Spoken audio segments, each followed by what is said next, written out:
Hi, how are you? It's so good to see you again. I'm well, how are you? I'm doing good. We've been very busy, as you know, with Awareness Day and having our brand new website launch and our store being filled with all sorts of new goodies, and working very hard on our new company with the Community Pain Center. So we've been busy, but I know you've also been very busy. Very busy, yes.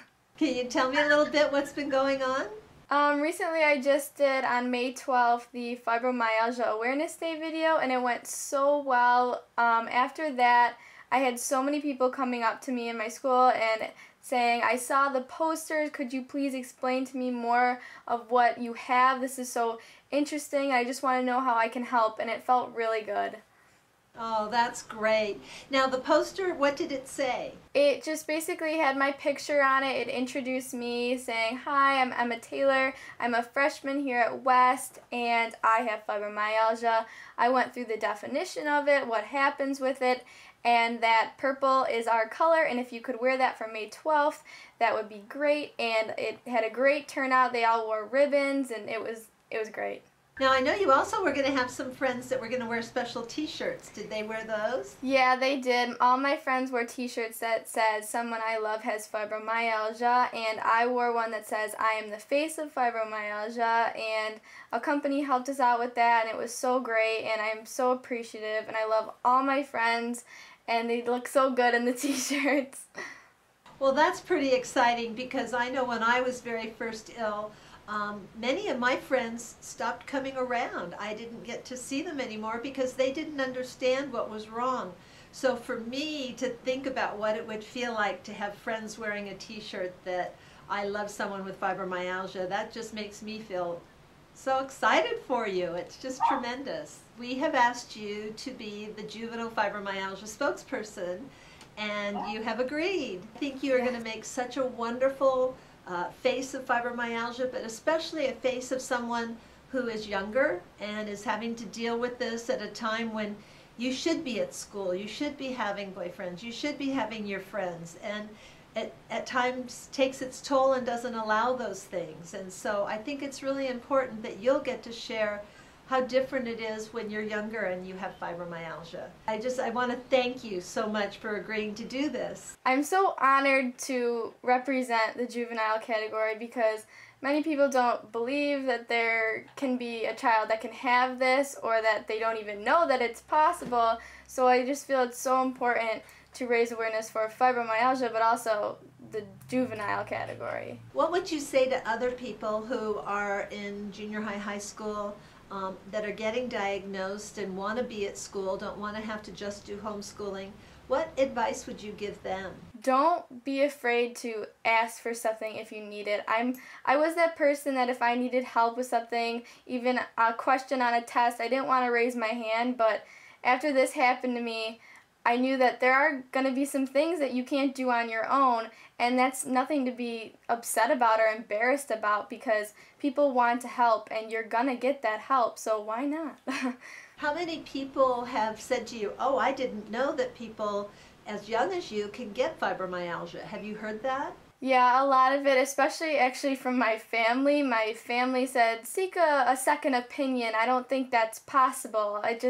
And I was really hurt by it. I was like, I saw a specialist. I don't know who else to see.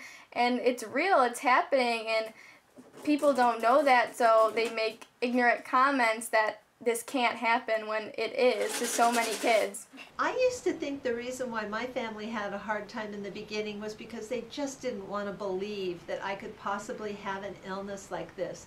Do you think that was the case?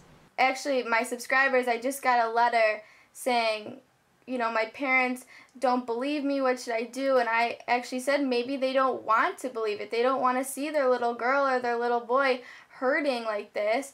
And so it's hard to come to that realization that this is true, this is what you have. What are some of the things you found that really help you? Support and positivity are probably two of the best things that aren't medication or yoga, which really do help.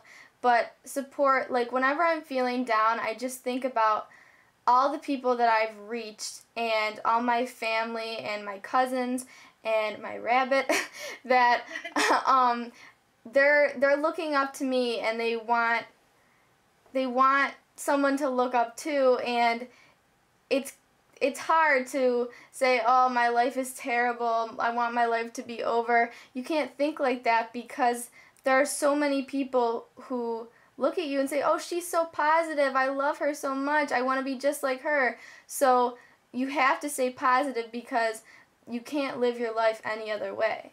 Don't you think that when you are positive that things are better?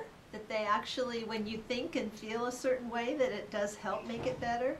Yeah, if you start the day with a negative attitude and say, I'm going to fail this test, or I'm going to hurt all day and it's not going to get any better and there's no cure, that's how it's going to be. You're going to be set on something that isn't true, and you're going to make it happen. So if you get up and say, I'm going to do the best I can, and that is good enough, and you get out of bed and you go to work, that's what gets you through the day. I recently got a beautiful letter from a young woman who said, I'm in so much pain, I'm so miserable, but she said, I know what I have to do to get better. I have to start helping other people. And I think a lot of people feel that way. When we've done surveys, so many people of every age, what they come up with is, I want to help. I want to share my story. I want other people to know the things I've learned that help. And I think that when you have someone like yourself who is willing to do that, we are so fortunate as a community to be able to have that wisdom and that beautiful spark that you have of positiveness. And I really do think that you're going to be able to help a lot of people as a juvenile fibromyalgia spokesperson. Thank you. I hope I can. It's what I want to do. And thank you so much, and I thank your parents for letting you do this. And we here at the National Fibromyalgia Association just wish you the best as you become the juvenile fibromyalgia spokesperson.